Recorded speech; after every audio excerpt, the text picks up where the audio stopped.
National Weather Service in Chicago has issued a tornado warning for northwestern DuPage County in northeastern Illinois, northwestern Cook County in northeastern Illinois, until 7:45 p.m. At 7:18 p.m., a severe thunderstorm capable of producing a tornado was located over Geneva, moving northeast at 50 miles per hour. Hazard: tornado. Source: radar indicated rotation. Impact: flying debris will be dangerous to those caught without shelter. Mobile homes will be damaged or destroyed. Damage to roofs, windows, and vehicles will occur. Tree damage is likely.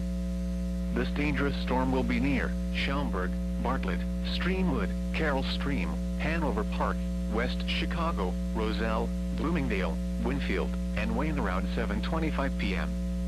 Glendale Heights around 7:30 p.m. Hoffman Estates around 7:35 p.m.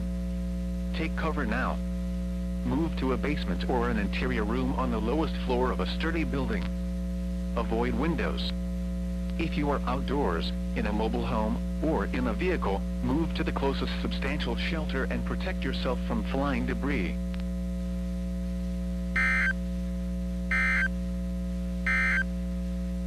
A tornado